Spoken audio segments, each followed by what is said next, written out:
Welcome to investor. और time खराब किए बिना सीधा चलेंगे अपने टॉपिक की ओर। दोस्तों, आज हम कंपेयर करेंगे एसआईपी बीएस लमसम। बहुत सारे लोगों के दिमाग में कंफ्यूजन होता है कि यार हमें एसआईपी करना चाहिए या फिर लमसम करना चाहिए। क्या करना चाहिए हमको?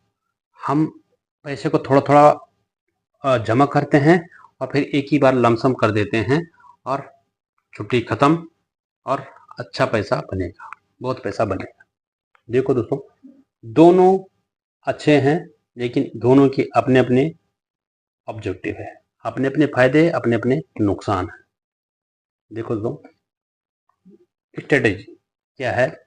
देखो, अगर आप एसआईपी क्या होता है, अगर आप एसआईपी कर रहे हैं तो एसआईपी के मतलब आपके पास एक बल्क अमाउंट नहीं है, बड़ी अमाउंट नहीं है। आपके पास जो भी है 2000, 4000, 5000 रुपया, आप जॉब करते हैं, हर महीने सैलरी आती है और आप वो एसआईपी करते हैं। हर महीने डालते जा रहे, डालते जा रहे, डालते जा रहे। ठीक है दोस्तों, ये होती है एसआईपी। आपके पास बड़ा अमाउंट नहीं है।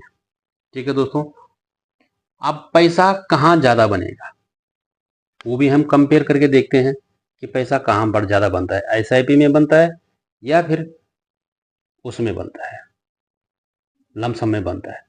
ठीक है दोस्तों, लेकिन लमसम करने का भी एक तरीका है। पहले मैं आपको कंपैरिजन बता देता हूँ। ठीक है दोस्तों, जैसे कि मान लेते हैं हम एक फ्लेक्सी कैप एक ले लेते हैं जिसकी कम रिटर्न भी दे देता है। ठीक है, 5000 रुपये की एसआईपी की आपने। ठीक है, और वो उसको करते रहे 12 साल तक। 12 साल तक आपने 5000 रुपये की एसआईपी की और आप क्या, जो इन्वेस्टेड अमाउंट है 7,20,000 रुपया। ठीक है दोस्तों, आपको रिटर्न मिला 20% का। मान लेते हैं आप क्या, 7,20,000 रुपये की बनी 29,91,000 रुपये। ठीक है दोस्तों, अब मान लेते हैं हम इसी पैसे को हम लमसम में कन्वर्ट कर देते हैं। हमने 7,20,000 रुपया, 20,000 रुपये को हमने एक ही बार में डाल दिया। ठीक है दोस्तों, 7 लाख को एक ही बार में डाल दिया और उसको भी हम 12 साल के लिए छोड़ देते हैं और 20% रिटर्न को मानते हैं। तो आपके दोस्तों वो बन जाते हैं 62,41,000 रुपया, यानी कि डबल।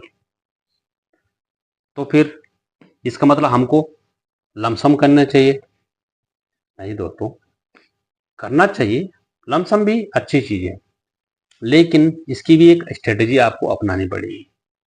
देखो, जब मार्केट भाग रहा होता है उसी टाइम लोग सोचते हैं कि यार हमको अभी डालना चाहिए, अभी इन्वेस्ट कर देते हैं, जब मार्केट भाग रहा होता है।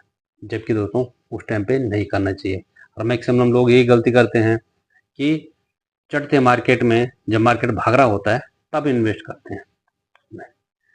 जब मार्केट गिर रहा होता है उस टाइम पे इन्वेस्ट करो। हाँ, अगर आपका गोल लंबा है, मतलब आपने 15 साल 20 साल से पहले देखने का ही नहीं है, 10-12 साल से पहले देखने का ही नहीं है, तब तो दोस्तों आप किसी भी टाइम कर दो, लगा दो और भूल जाओ, तब आपका लमसम सही भी है। लेकिन अगर आपने चढ़ते मार्केट में, जब मार्केट चढ़ रहा होगा उस टाइम पे अगर आपने लमसम कर दिया तो मार्केट तो, आपको पता है ना, मार्केट ऊपर भी जाता है नीचे भी आता है।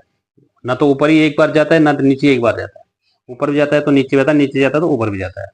तो आपने अगर ऊपरी स्थल पे अगर पैसा डाल दिया है तो फिर वो उसको नीचे भी आना पड़ता है, फिर आपका पैसा नेगेटिव में दिखने लग जाता है और फिर रिकवर होने में फिर काफ़ी टाइम लगता है। इसलिए जब मार्केट गिर रहा होता है उसी टाइम आपको इन्वेस्ट करना चाहिए। तो ये है एसआईपी वीएस लमसम। आपको एसआईपी कब करना चाहिए, लमसम कैसा करना चाहिए? आप चाहे तो SIP कर सकते हैं। लेकिन SIP में एवरेजिंग रिटर्न होता है, क्योंकि SIP में जब आपका हर महीने पैसा कटता है तो कभी जब मार्केट चढ़ रहा होता है तो उस टाइम पे आपकी SIP कटती है, तो रिटर्न वही हिसाब से मिलता है। कभी गिर रहा होता है तो SIP उसी हिसाब से कटती है, तो फिर रिटर्न भी उसी हिसाब से मिलता है। एवरेजिंग रिटर्न मिलता है, क्योंकि थोड़ा थोड़ा डालोगे तो एवरेजिंग रिटर्न डालोगे।